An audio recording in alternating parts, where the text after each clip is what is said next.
Let's talk about strategy. The difference between somebody who trades with a strategy and without a strategy is it's pretty easy to spot. If you don't have a strategy, you come into the marketplace every day and you're just jumping in randomly. You see a red candle or you see the market start to move in a direction, and without any real confluence, you're just getting in based on feelings. You see the market start to move, you see it bounce off a level, and you think that you're going to catch the next move, so you position yourself. You have no defined entry or exit model. Now, an important thing to remember is that a lot of you are probably trading under the false pretense that you have a strategy. You slap a couple things on your chart, you watch a couple YouTube videos, and you think that you now have a strategy. There's two primary things that make up a strategy. Number one is that you have set in stone entry and exit parameters. Yes, there's going to be some differences in the market. There's going to be some discretionaries. It's not always going to be the same all the time because the market is always printing new data.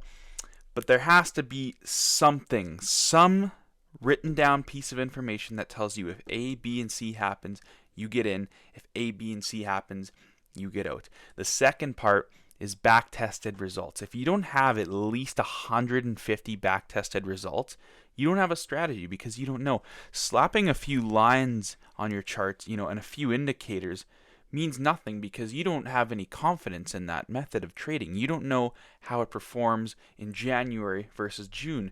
You don't know how it performs in consolidating markets versus trending markets. Does it perform better in green versus red markets? You don't know any of that. And until you do, you don't have a strategy that you can be confident in.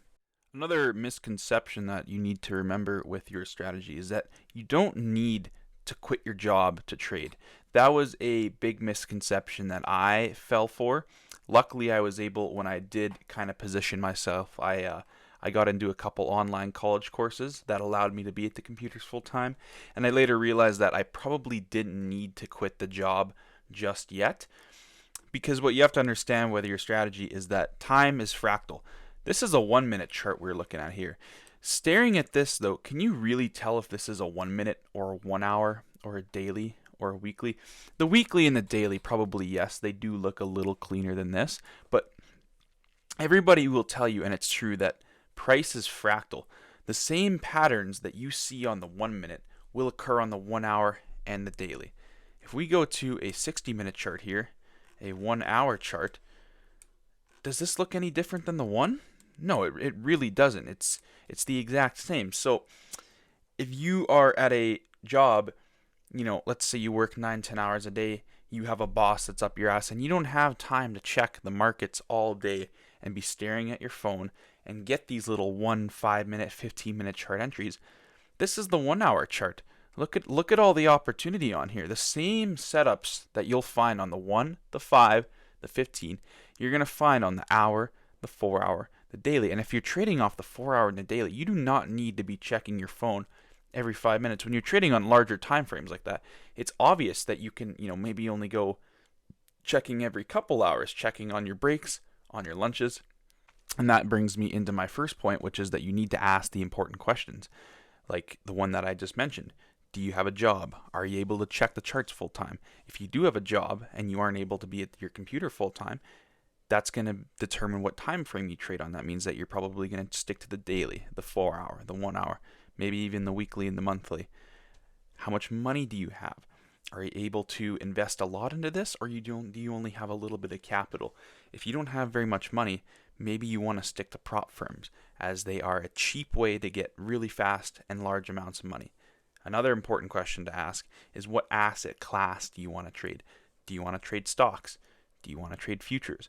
Do you want to trade crypto, Forex? There's differences in all of these, and you need to research all of them. These are all very different markets. Although it is just charts on a screen and you're getting long or short, these are very different markets, and how they move and what affects them are all very important things to know. Your second step is to pick a strategy. Now, please do not overstress about this. There are 100 ways to trade the market, and there's going to be thousands of people bickering and arguing how their strategy is better than the next. You're going to go on YouTube. You're going to see people putting out clickbait thumbnails claiming that they have a 95% win rate strategy. Watch my 20-minute YouTube video and make millions. You cannot fall for that shit. That is all a load of horse shit. Do not get caught up with this. Do not be jumping ship, because the grass is always going to be greener. Pick one and stick with it. You can trade something like this using a mix of indicators, moving averages, volume, the strat, which I have colored on these bars here. You can use support, resistance, and patterns, break and retest setups, wedge setups. There are hundreds of shapes and patterns that you can use to trade. You can pick a few and only trade them, or you can trade how I trade. I use smart money concepts, which allows me to pretty much have a completely naked chart. The only thing you'll ever see on my chart is boxes and lines that are just indicating points of interest on the chart. I look for breaks of market structure, retests of fair value gaps, and other PD arrays. Smart money concepts is one of the more difficult ones. It is a very, very large topic of trading, and I do advise it if you trade Forex and futures, as they are very liquid markets, and smart money concepts are very effective in these types of markets. The third step is where the work comes in. You need to study your strategy. Whatever you plan on doing, whether you're going to use support and resistance, wedges, MACD, RSI, smart money concepts, you need to study your strategy. You need to know everything there is to know about the strategy. If I'm going to use the RSI, I need to know, how is it calculated? What does it mean? When is it not useful? When is it useful? If I'm going to know the MACD, same thing. How is it calculated? Why does it go to this position when the charts are doing this? You need to be able to drop into a random point in the charts and know exactly why that indicator is doing that. If you're going to trade support and resistance, what is support and resistance? Why do the charts bounce off these significant lows or highs? Why does it do that? Why does it break through and then retest? Explain to me, how does that work? If you're going to trade smart money concepts, what are smart money concepts? How do they work? Why do they work? What makes them smart money? Define smart money. These are the things that you need to know. You cannot just watch a 20-minute YouTube video on how to trade your strategy without knowing what it is, what it fundamentally is. This is very, very important. Step 4 is where you're going to define your strategy. You're going to get a pen and paper, and you're going to write down, if A, B, and C occur, I get in. What is your entry model? What do you need to see to get into a position? If this happens, what do you do? If that happens, what do you do? You also need some exit criteria. Are you going to get out at 2R, 3R? Are you going to use the price action for targets? Are you going to get out at this low, at this fair value gap? Are you going to get out when the RSI is oversold or overbought? You need to define your strategy. Step 5, you need to backtest at least 150 times. This is where the fun begins. This is where it gets hard. This is where you have to do the boring, repetitive work that nobody wants to do. This is the point in the strategy creation section that most of you are going to fall on. You guys are going to get lazy. You're probably not going to do 150 because it's boring. It is, trust me, it's very, very boring. It's time consuming. Depending on how much data you track, one trade can take a couple minutes to track, and this can take weeks, months. If you want to be really confident in your strategy and you want to backtest 300 to 400 times like I have, you'll spend 5 or 6 weeks, a couple hours a day doing this if you want some real confidence. But the minimum is 150 times, and I'm going to show you guys how to do this. So you guys are going to want to track session date, the time, the side, whether you went long or short, your setup. Track the result as well. You may not need to do this when you create yours. If you can manage to get a win rate out of a positive or red profit, then do it like that. For me, I just have to input win or loss in order to get a win rate out of this. Now, when you track your profit, just pick a number. It doesn't matter because your actual live profit is going to change as you scale up or scale down. If you're just starting out, you might be only raking in $50 to $100 wins. A couple years down the future, if you massively scale up, you might be pulling in $1,000 to $10,000 wins. So don't obsess over the profit. Just pick a size and stick with it. For me, I risk $400, or at least I started risking $400 halfway through because I made a couple changes to my strategy as I backtested. You'll see at the very bottom that this turns into consistently $400 or $1,000 of profit and $400 of loss. You're going to want to create an equity chart, or an equity column, excuse me. This is just this number plus this number, and it spits out an equity.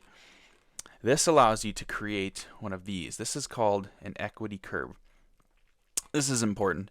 This is going to allow you to come back when you're having periods of drawdown in your live trading. Let's say you have a red day, a red week, maybe even a red month. You're going to be able to look at this in your back testing and say, okay, well, here I am in my live trading. I'm just suffering a bit of drawdown. My strategy has periods of drawdown. Look at this, bit of drawdown, bit of drawdown, bit of drawdown. But what happens? We always return back to the mean. If I stick to this system, I'm going to consistently make money over the long run. And that's what's beautiful about it, and I have to admire this. I've had periods of drawdown lately. I had a red week. Excuse me, not a red week. I had a few red days. I actually finished green last week, but I had a few red days. I had a period of drawdown. I had a losing streak. And anytime my confidence is a little shaky, I just come back and I look at my back testing. I look at the equity curve. Well, look at that. What's this? Oh, a bit of drawdown, But if I just stick to the plan, I'm going to make money in the long run. So that's why you need an equity curve. Also, you're going to want to track total point exposure. This is going to allow you to have the balls to hold your trades longer. If you are constantly getting out of your trades at 5 or 10 points, but you know that over 500 trades, on average, you're exposed to 40 or 50 points, that's going to be a big confidence boost and allow you to hold those trades longer. Next, you're going to want to track MAE and MFE. MAE stands for Maximum Adverse Excursion. From the time you get into a position to the time it hits your take profit, the amount of drawdown that you suffer is your MAE. So if I get into a trade and it doesn't hit my stop, but it goes 7 points into drawdown, the MAE on that trade is 7 points. You don't track this for a losing trade, because a losing trade is just that. It hit your stop loss, it's a loser. There's not much data in a loser. MFE is Maximum Favorable Excursion. So whatever your entry model, whatever your exit model is, if you get out at 2R, 3R, 4R, if you get out at this swing low, this swing high, when the RSI goes oversold or overbought, at whatever point you are completely out of the trade, you play it ahead, you play the chart ahead, and however much further it runs without you, this is your MFE. Why is this important? Well, if you backtest a couple hundred times and you see that your MFE is very high, meaning that price is constantly running without you, that means that you need to maybe start setting your take profits a little higher. You need to aim for more. Trade duration, not as important. I like to track it just because I like to have as much data as possible. Again, really not that important. It just gives me an idea of how long I'm going to be in a trade on average. Comment section, also not as important. I just use it if I am seeing some consistent mistakes being made, or if there's some constant things that are stopping me out that I could maybe change. I'll use this. Now the links section, I recommend you use this. I didn't know for the longest time that you could actually get a picture off TradingView just using a link. I thought that you had to download the image. So if we go into TradingView here, let me exit full screen. If I want to take a picture of this without downloading an image, there's a little copy link section here. And if you copy this link and you input it, you can input it next to the trade. So instead of having a bunch of pictures here, you can just insert a link here. And now all of your trades, if you ever want to check back on winning trades or losing trades, you simply click one of these links. Let's click this one here. And look at that. It shows me an entry model. I'll show you how to back test here, or at least how I do it. So I use the TradingView replay feature, which unfortunately it's only available if you have the essential plan. I don't think it's that much. I think it's something like 12 or 15 bucks a month. It's really not that bad. But if you if you're kind of in a tough financial situation and that's a lot of money for you, you don't need the bar replay, because you have to remember, backtesting is just data collection. You're not trying to win. You're not getting in here trying to pretend like you're in the trade. You're just going back and you're finding every time that the charts present you with a setup when A, B, and C occur, and it gives you a chance to get in. You were just tracking every time that happens, and you're, back testing. What's the outcome? Did I win? Did I lose? How many points was I exposed to? What was the risk to reward? That's all you're tracking. So although I like to have the replay, just it gives you that uncertainty, and it allows you to, I think it's better because as you're playing the bars out, instead of having the luxury of going back and seeing it in hindsight, you don't really have the luxury of hindsight. But then that'll bring me to another point at the end when I'm gonna touch on a couple things that you should avoid. But to the back testing, so I'm on the 15-minute chart, and I sit on the 15. I use smart money concepts. I will wait for a sweep of liquidity or a 15-minute fair value gap, and then I'll drop down to the 1. So let's have a look here. Let's watch what happens. So we drop down, we create a low. Oh, look at that, we sweep this low. So let's drop down to the 1. We took this low and we immediately displaced back up. Now I'm interested. Let's see what happens. Well, we got a retracement to this fair value gap. Now, something that you have to note with TradingView Replay is you'll see what happened there, how it spiked down and came back up. You don't get the live print of the candle. You get like a half preview of, you get one half and then the other half. So you don't get to see the full live print of the candle, which is a little bit unfortunate. When A and B happen, the best thing to do with TradingView backtesting is just to know where you would have gotten in, because it's going to come down here and it's going to shoot back up, and you just have to assume that you would have gotten in here. And I'll talk about this a bit later on how you have to be careful not to have a bias. But so here's where I would have got in. Stop probably would have been most likely under this fair value gap, 3R on this trade. And let's see if it plays out. Now for my strategy, when I hit 1R, I will go stop loss break even just to de-risk the trade. We'll play it out here. And there we go. My stop is tagged. I would have been out right there. This is where, calculating the profit is a little bit customizable. For me, I do a trim at 2R and a trim at 3R, which when I do the math turns out to 1,000 profit with the size that I would be using. So now I go in here and you just input the numbers. That was $1,000 profit. That was a winning trade. I'll input my setup, which was a 15-minute liquidity sweep and a 2022 model. If you study ICT concepts, you should know what a 2022 model is. That was the long side. Let's go back over to get our date. So this was Wednesday, January 31st, 6:17 a.m. Now I have the date and time columns separate because you can sort out this time column and see at which times your edge performs best. So you might find that maybe right around market open you perform best, or you perform poorly, or you might find that in the afternoon session after lunch you perform better than you do in the morning. And that's just an important thing to note. Total R, that was 3. I forgot to mention this total R section. I just put it in and I have it to display the total amount of risk to reward I captured point wise. And then the length of the trade. This is where you just got to do a bit of quick mental math. 31 minutes. Little comment. I'll just put textbook setup. That's usually what I put, honestly. Now, for tracking the total point exposure and the MFE, I like to do it, the common way to do it is that you wait till the price comes back down to break even after you've exited and then you stop tracking.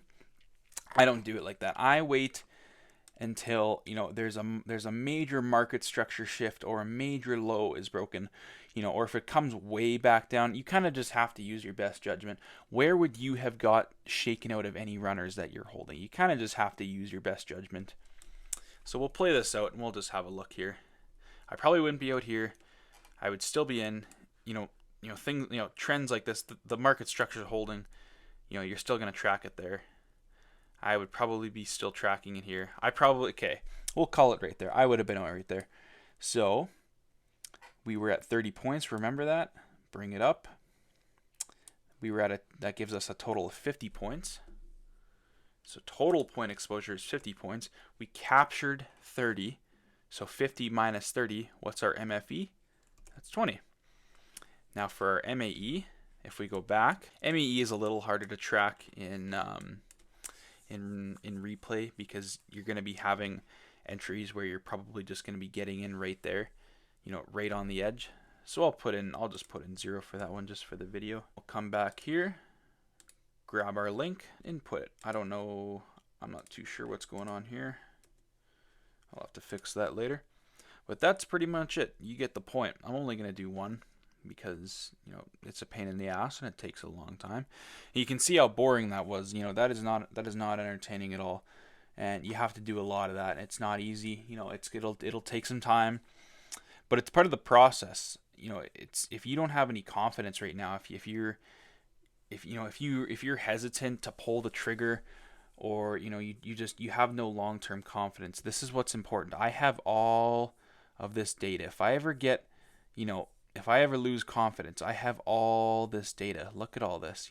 I know that over 300 trades my strategy performs, so I have no reason not to be confident. And this is what backtesting is all about. It gives you proof. It gives you proof of concept that your edge plays out. So quick 3 things here that I want to touch on before you go out and start backtesting. The first one is that you have to remember that you're not backtesting to win. This isn't live trading. This isn't demo trading. This isn't paper trading. You're not trading an evaluation. You don't really gain anything from a single winning trade in your backtesting.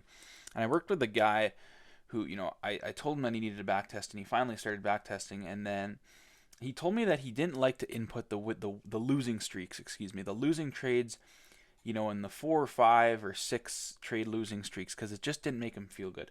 And you have to remember that, again, backtesting is just data collection. What are you going to do? You're not going to take your backtesting results and go show it off to your friends and say, "Oh, look at these. I made $50,000 in my backtesting." Like, no, it's all about data collection. That's all it is. You're not trying to win here. You don't get any money from backtesting. It's just data collection so that you can gain confidence in the market. And the second part, which kind of ties into the first, is that you don't want to have a bias. You want to be careful not to have a bias. When you're backtesting, it feels good to get good backtesting results. And believe me, I'm guilty of this bias once or twice, because when you do a lot of studying on your strategy, it feels good to backtest it and see something work out. It feels good to see those green numbers and say, wow, this is working. I might have found something that's actually good here. And you can't allow yourself to have a bias. So like if we look at this trade, for example, you have to be careful, because let's say this trade would have lost. Let's say that the market didn't just shoot up like that, and we went like this and we hit my stop. Now, because it feels good to see those green numbers, you don't want to get in the bias of thinking, well, I would have got in here, or I would have got in here, I would have waited, or because oftentimes when you backtest and you have a losing trade, you'll sit there and you'll look at it for a second and you'll come up with reasons for why you wouldn't have got in and why you shouldn't track that trade. And you can't do that, because of course if it's a winner, you're going to say, "Oh no, yeah, no, that was good. Yep, I'm going to track that." But you'll often find yourself, especially if you're on a losing streak and you're backtesting, that you're going to you'll have a loser and you're just going to let it go, and you're going to say, "Well, I didn't, there's all these reasons that I wouldn't have got in the first place." You can't do that in live trading. Remember that. Like I said, that you're not trading to win, but this is just data collection, and these little things, you can do this, but you have to track it. What you do when you see things like this, you go into the comments section of your backtest and you say, "Hey, I entered here when I maybe should have entered here. Maybe I can do this differently." If you see commonalities start to play out, then you can make changes. That's why it's called backtesting. But you can't take a backtesting trade, have it go red, and say, "Well, I probably wouldn't have got in, so I'm not going to track this one." That's called bias, and it's not helping you at all. You're just shooting yourself in the foot, because like I said before, good backtesting results don't necessarily mean anything unless you can apply it in the live market. So you're not going to take your backtesting results and go show everybody and then all of a sudden have all this money. So there you have it. That's how you make a strategy and backtest it. Please go check out the risk management video first before you dive into this. You're going to want to have a rough idea on how you want to manage risk before you start backtesting. That is about all you need to know strategy-wise. Again, number 1, ask the important questions, pick a strategy, Study the living shit out of that strategy. Define it. You must be able to define it. Backtest, backtest, backtest. 150 times minimum. Don't cut corners here. Don't backtest it 100 times. Don't go on a 10 trade heater, or, do 40 back tests and be in the green and say, okay, I'm done. That's it. I don't need to do this anymore. No, 150 times is the minimum. You have this. Go into the risk management video, learn risk management. It is way more important than strategies. So gear up and go get your notebook out, and I'll see you guys for the next one.